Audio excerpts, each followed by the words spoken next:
위증의 죄로 처벌의 대상이 될 수 있는 부분을 분명히 아시고요. 답변에 성실하게 해주시기 바랍니다. 네, 오늘 후보자님 사과를 많이 하셨는데 이 불리한 부분에는 반개혁 혹은 본인이 희생양인 것처럼 말씀하시는 건 조금 듣기에 부담스럽습니다. 사과의 진정성에 대한 국민들이 계속 지켜보고 계실 텐데요. 먼저 저희가 서면 질의로 그 자녀 교육에서 가장 중요시하는 부분을 여쭤보니까 세상에 도움이 될 수 있는 사람으로 살아가길 바란다고 말씀하셨습니다. 맞죠? 네, 그렇습니다. 장녀가 예일대에 들어갔었는데요. 예일대학은 따님이 원했습니까? 아니면 부모님이 추천을 했습니까? 딸이 원해서 네, 저희들은- 따님이 선택을 네. 하셨다. 예, 어차피 도와주셨겠죠. 뭐 학비도 건네주셨으니까. 2004년에 보니까 주소지를 방배동으로 옮기셨습니다. 왜 그렇습니까? 제가 그 당시에 세종대학교 교수가 됐는데 네네. 신림동에 그 장모님 근처에 딸하고 둘째 네네. 딸하고 같이 살았는데 아침에 출근하는데 너무 너무 멀어서. 많이 막혀서 네. 네. 그럼 뭐 신림동에서 세종대 가는 것하고 방배동에서 세종대 가는 게 이렇게 차이가 안 나거든요. 그 7호선으로 직장 가까운 데 가시려면 광진구 다른 곳도 많은데 자양동도 있고. 근데 왜 굳이 서초 강남을 가셨습니까? 중학교 장모님이 배정 때문에 애를 가셨습니까? 봐주셔야 되기 때문에요. 네네. 그래서 나중에 장모님이 하실 수 있을 거리를 찾다 보니까 7호선을 따라서 쭉 오다가 7호선에서 주택하고 학교가 가능한 곳을 찾은 게 방배동이었습니다. 7호선 어디 사셨는데요? 이수역입니다. 이수역에 좀 더 사셔서 가면 그 다음부터 이제 반포 예, 쪽으로 가기 잠깐 때문에 다음 너무 질문은 비싸서 가지를 저희가 못하고. 드릴게요. 네. 왜냐하면 지금 그 따님의 이 환경정의연대 봉사활동과 관련해서는 다른 거 당락 관계없이 아빠 찬스라고 생각 안 하십니까? 다른 학생이 봉사할 수 있는 기회를 아빠가 있는 곳에서 쉽게 제공받은 것, 그 부분에 대해서 청년들에게 미안한 생각은 없으세요? 네. 혹시 그 시민단체 활동에 대해서도 그 또 불편하게 느끼시는 이제 뭐 청년이나 또 국민들이 계시면 저로서는 좀 죄송스럽게 생각합니다. 그럼에도 불구하고 시민단체가 아니라 이제 시민단체는 항상 열려 있으니까. 시민단체가 아니라 기회의 공정을 말씀드리는 거였습니다. 또 하나는 따님처럼 유학은 못 갔지만 구의역 김군 같은 경우에 그 걔만 신경 썼으면 될 일, 이 부분에 대해서 아까 정중하게 사과하신 걸 제가 봤습니다. 지하철도 직접 가셨던데요. 비장한 사진도 저희가 봤어요. 그 이번에 아픔과 안전에 대해서 뼈저리게 한번 배우셨다고 하셨는데, 그러면 그렇게 많이 배우셨다면 왜 2인 1조 규정과 다르게 김군이 혼자 수리를 했는지 아십니까? 네, 알고 있습니다. 왜 그랬습니까? 당초에 2인 1조로 돼 있었는데 그 규정을 지키지 않고 비용 때문에 그런 걸로, 그러니까 하청 구조가 그 아니요, 나머지 한 분이 어디 갔길래 혼자 김군이 수리를 했을까요?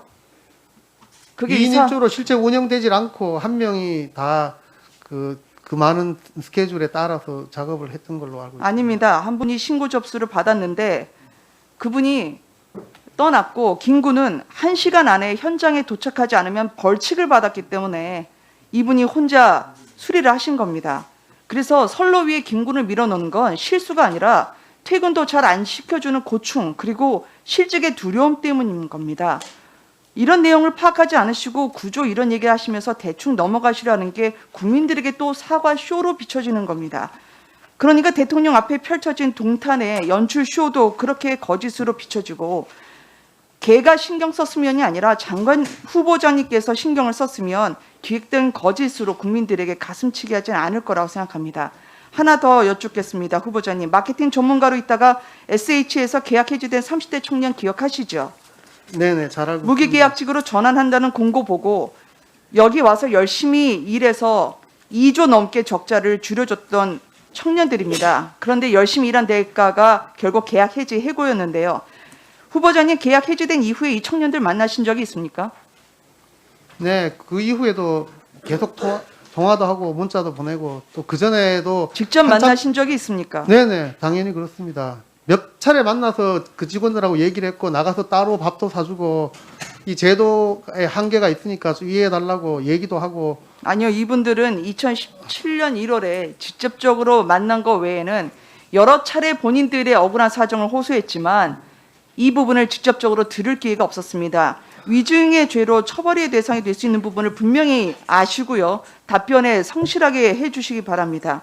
또 하나를 여쭙겠습니다. 결국은 저희가 임대주택의 실상을 보여드리겠습니다만 지금 대통령이 방문했다는 임대주택 포함해서 살고 계신 분들이 전해준 민원을 전해드리도록 하겠습니다. 여기 보면은요.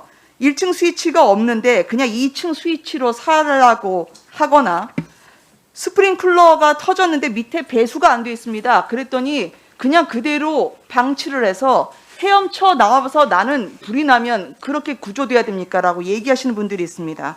공공임대 하자 실태를 전해드립니다만 이렇게 아직까지도 벽이 갈라지고 누수에 시달리고 있습니다. 저는 질 좋은 평생주택 말만 할 게 아니라 집 없는 서름의 국민들을 위해서 지었다는 주택일수록 집 없는 서름을 감춰줘야 되는데 그걸 더 이 정부가 키우고 있는 두 얼굴을 보고 있다고 생각합니다. 후보자님 그 말씀으로는 계속 이제 사유재산에 대한 제한이 있어야 된다 말씀하십니다. 그런데 사신 거 보면 엘리트 파워였죠. 자녀는 외고에 미국 아이비리그 유학도 갔고요. 그러면 이 사유재산 불로소득을 환수해야 된다는 말씀을 누누이 기고를 통해서 하셨는데 어떻게 환수를 해야 됩니까? 자, 이거 법과 제도로 해야 된다고 하시는데 그러면 1가구 1주택 그 법안에 찬성하십니까? 네. 1가구 1주택 법안에 찬성하신다고 말씀하신 거죠? 아니 법안 자체는 제가 자세히 보지를 못했습니다. 아직까지. 어제도 저기 자세히 보지 못한다는데 이거 굉장히 중요한 화제가 네. 된 건데 하루새 이거를 한 번도 안 살펴보셨다는 건가요? 청문회 앞두고? 기본적으로 주거기본법 자체에 대해서는 정신에 대해서는 찬성을 합니다. 여기 보면 부모님이 가족 거주하거나 면 지역 소재 농가주택 매수자를 못 구해서 처분이 어려워서 이런 사연이 있는 분들이 있습니다. 이런 사연은 그러면 차치하고 1가구 1주택 그 법안을 찬성하십니까? 제가 그 어제 들은 걸로도 1가구 1주택만을 강조한 것이 아니라 그 모든 국민들이 주택을 가질 수 있도록 지원하자는 취지로 법안을 만든 걸로 알고 있습니다. 네네. 네, 수고하셨습니다. 다음